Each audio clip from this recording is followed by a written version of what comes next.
We get invited here to celebrate the joy of this incredible union of two people. It is a great, great day. It's a great day, not because of the weather. I mean, seriously. I mean, this is January. I bet your first day 6 years ago, this weather wasn't as nice as it is today. You know, it's not a great day because of all the friends that you got and the family that's here to celebrate. It's not a great day because just of how beautiful you look. And I'll tell you, you clean up wrong. You look great. No, the reason that today is such a great day is because Brad and Brenda have invited Jesus to be as part of the ceremony, but more importantly, to be the centerpiece of your life together. You know, this outward celebration that we see and hear, it's an expression of the inner love and devotion that you both have in your hearts.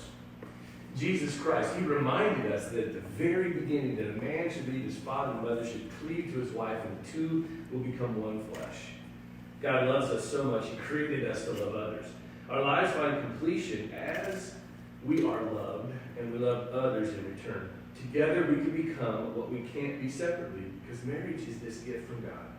And Brad and Brenda come today desiring to be united in a sacred relationship. So George, I ask you, who gives this woman to be married to this man? My sister and I. Good, you give her a kiss and hand her off.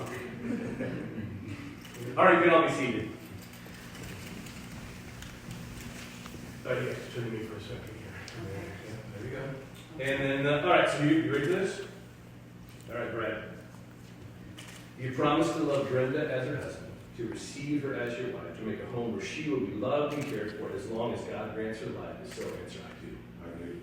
Brenda. You promise to love Brad as his wife, to receive him as your husband, to make a home where he will be loved and cared for as long as God grants him life, and so it's what I do. To everyone here, you promise to help Brad and Brenda commit their relationship to Jesus. You promise to love and challenge them to keep the commitments they make today. So answer what we do. We do. Let's pray. Father God, thank you so very much for my friends. God, thank you for the journey that they've been on, God. The journey even before they met. Because that was defining moments in their life, God, that prepared them for what this relationship has become and has yet to become. God, I thank you so very much for Brad. I thank you for Brenda. I thank you for the love they have for each other, because that's a gift from you.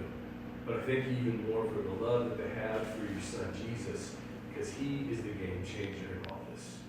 And we give you the praise, the glory, and honor. In Jesus' name, amen. In the Bible, the Apostle Paul wrote most of the New Testament, lots of letters to churches. He was kind of the serial church planter. And he planted churches, then he would write letters. And one of the churches he started was in a place called Corinth. And when he started that church, they kind of got off astray. And so he had to write him a letter. And then he had to write him a second letter. Well, kind of near the end of the first letter, there's this single guy, Paul, writes this chapter all about love. Fascinating chapter. Let me just read you just a few verses of that. Paul said that love is patient and love is kind. It does not envy, it does not boast, it's not proud, it's not rude, it's not self-seeking, it's not easily angered. It keeps no record of wrongs, it does not delight in evil, but it rejoices with the truth. It always protects, it always trusts, it always hopes, it always perseveres. And then I think he wrote what might be some of the boldest words in the New Testament. He said, love never fails. Now it's interesting because, man, I'll tell you, we've all experienced a love that feels like it fails. Well, my hope for the two of you and for this relationship is that you guys would experience this love that never fails. So let me tell you a little bit about this love, since we got just a little bit of time here together. Well, I get the book and I get the talk, so just kind of hang with me on this one, all right? First thing about this love, this unfailing love, it comes directly from God. All right, now if you talk to your son over here who's in college, how many math classes have you had in college, George? Like 15. 15, okay. So George can tell you that there's an equation here that really would line up with this math equation to understand that love's from God. So you now have Brad, and you have Brenda, and then you form this triangle with God. Now what's interesting is the two of you can work really hard to pull your relationship closer together, but what comes naturally is if you move closer to God. And you move closer to God. It's so interesting that up the legs of these triangles, as you're moving closer and closer to God, you move closer and closer to each other. So always remember, this unfailing love, you can try really hard on your own and really hard on your own, and you can make some progress, but you can't ever get there on your own because it comes from God. All right? Second thing about this unfailing love is it's a commitment. Now, today, as well as many days before and many days to come, this love you have has all kinds of feels, right? Feelings that generate tears, feelings that generate laughter, all kinds of feels. But for this love to be this unfailing love, it's bigger than this love. It is a commitment. See, grab each other's hands, kind of like hold hands, like interlock your fingers, like you were walking down the street, okay? There you go, see? In the original language of the Old Testament, the word cleave, this is what it means. Literally, it's so tight it almost becomes one. You can't separate the two. That's this idea of this love being bigger than just the feelings that you have. Let go because it'll get passed out, okay? You see, this cleave to one another. It's this commitment that says, I do. Which you both just said. Tomorrow morning when you wake up, you look at each other. You look at each other's eyes, you say, I do. And the day after that, and the day after that, and the day after that. Those words are simple to say, but powerful to live out. So just remember, this love is a commitment. Now, the third thing about this love that's unfailing, and this is, I think, the one that gives the greatest hope, but the greatest life, but it's also the greatest work. And that is to know that this love knows how to forgive. And I know you guys know that. There's going to be some bumps and bruises, some snags, some detours, some highs and some lows in this relationship. But it's your ability to forgive one another when you make some missteps is going to be the opportunity to have it come to life anew. I've been able to do this now. Brenda, we've known each other for a couple decades. Brad, we've known each other for 5 or 6 years. I've been able to do lots and lots of weddings, and I've learned a few things over the course of my trips around the sun and the numbers of times of weddings. Here's what I figured out. I gotta be honest with you, Brenda is awesome. She's my birthday winner. For those of you who don't know, born on the same day, the same year, the same state. Okay? All right. So my birthday buddy, as awesome as she is, that sometime in the next 24 days, I know it's hard to believe, but she's gonna make a mistake, a misstep. Something that's gonna hurt your feelings. And you're going to have to learn how to forgive her, because if you do, your relationship will start anew. Brenda, I love Brad, but I got to tell you, sometime in the next 24 hours, you're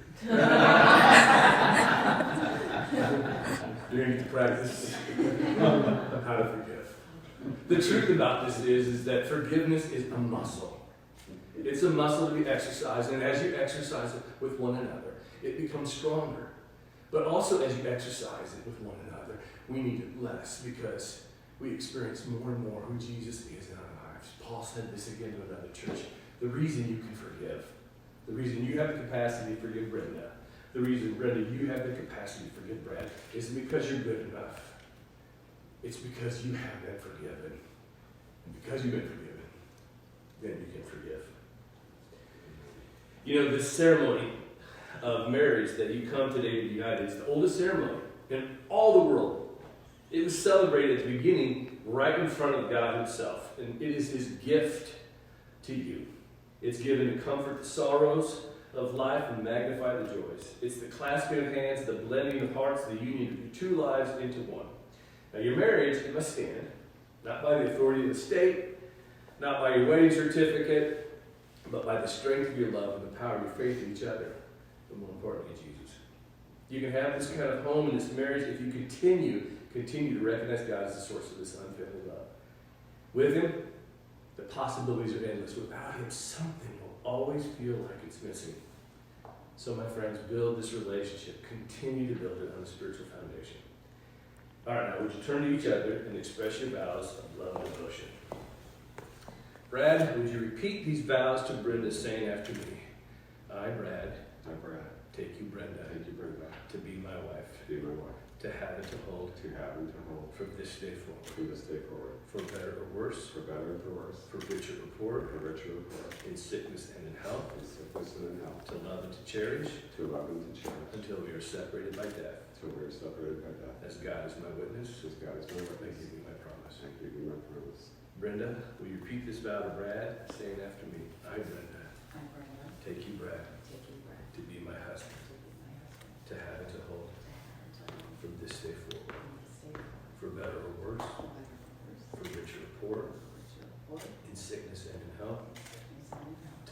cherish until we are separated by death.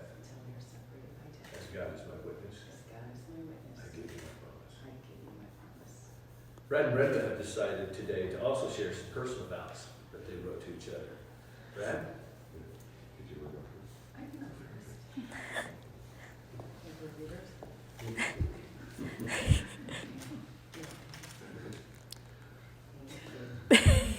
Sign of age. It's awesome. Exactly. So I chose a verse from Isaiah 61:3. It says, "Provide for those who grieve in Zion. Bestow unto them a crown of beauty instead of ashes, the oil of joy instead of mourning, a garment of praise instead of a spirit of despair." Brad and I were both thrown a curveball at midlife. The heartbreak we both endured brought us to the feet of Jesus. At his feet, Jesus put us back together in his image for our lives. We met at a Christmas party 5 years ago. And Jesus is faithful and he is kind. In Brad, I found someone of unwavering character and integrity. In Brad, I also found someone who loves and follows Jesus. I found someone who loved other people well. His daughter, Christine and Victor, her friends, your immediate family, Chris, your extended family, and George, Julia, and Coco. And most of all, myself, stoicism and all. But our marriage here today is the epitome of a crown of beauty instead of ashes. That's beautiful. And it's hard to follow that up.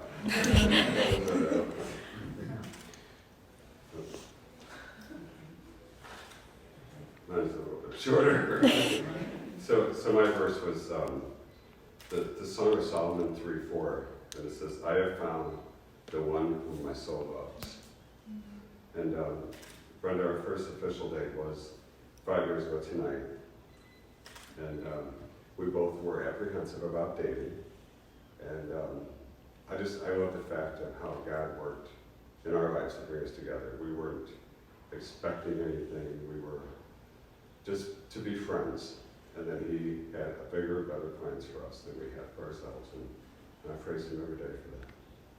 I'm blessed to have you in my life and as my wife. I love you. Having this unfailing love in your hearts, you guys have decided to exchange rings as the sign and seals. I think you got some rings. All right. I love the idea of rings. I'm grateful. I'm not sure who created it, but the idea that here you have this small little object, but it has such significance. I mean, you've got this thing, and it's beautiful. Okay, well done. Right? It's made in a circle to kind of signify this unfailing love doesn't have a beginning, doesn't have an end. It's made of a precious metal. It says that this love here that you got, it ain't common. It's not cheap. And as you wear these rings, as you're together, apart for a moment or however long time, let it be this constant reminder of the love that you have, the devotion you have, the commitments that you make today. So would you place this ring on the ring finger of Brenda's left hand and repeat this promise, saying, with this ring, I pledge my love and commitment I pledge my love and commitment to be your faithful and loving husband. to be your faithful and loving husband. As God is my witness. As God is my witness. All right. There you go. Place that ring on the ring finger of Brad's left hand. Repeat this promise, saying, with this ring, With this ring, I pledge my love and commitment I pledge my love and commitment to be your faithful and loving wife. to be your faithful and loving wife. As God is my witness. God is my witness. Behind me here, we've got 2 candles. Now, these candles are kind of like yours. They're individual. They kind of just get up and go do their own thing. All right? That's kind of what life has been like. But the idea of marriage is where you take the individual and you bring it together, where the two become one. You're still going to be individuals. You still bring your stuff to this marriage, the best of who you are and the hardest part of who you are. But the idea now that you symbolize here by lighting the center candle is that it ain't about me. That the priority is not even the other person. That the priority in this relationship is the relationship. And that there be times when it's not easy, but you say, I'm going to do this. I don't know that, Brad, today. I'm going to do this for my marriage. Brad, there's going to be times where you're going like, wow, I've been hurt or I'm feeling distant, but I'm going to do the right thing because I'm going to do it for my marriage, because I'm going to put my marriage even before what I want or what I need, because that's the power that comes in this relationship. That's when God shows up in ways that will surprise you in supernatural ways. So feel free together to light that candle.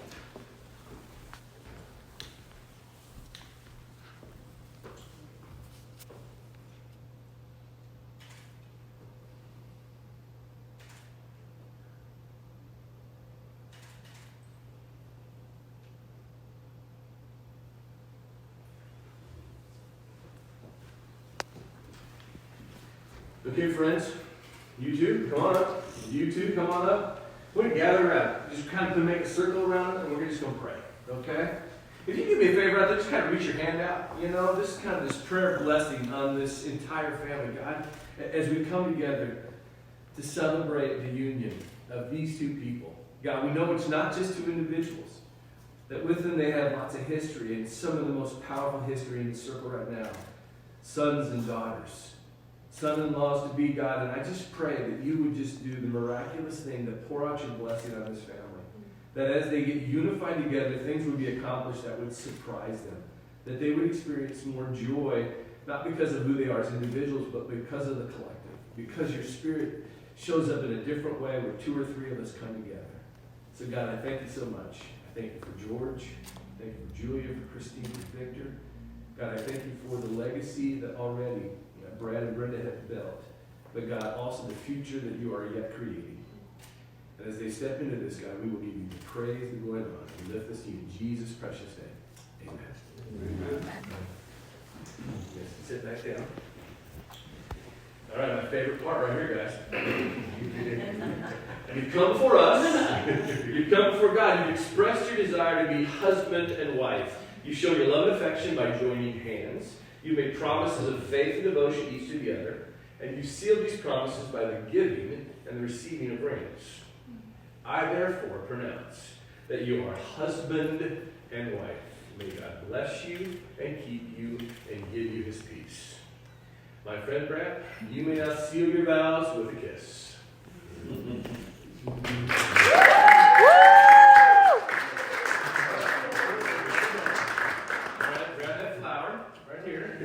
All right, ladies and gentlemen, family and friends, I have the pleasure to introduce to you Mr. Brad Haas, Mrs. Brenda Ponko, husband and wife.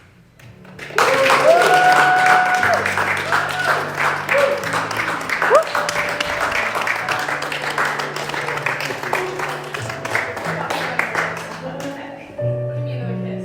Okay. Oh.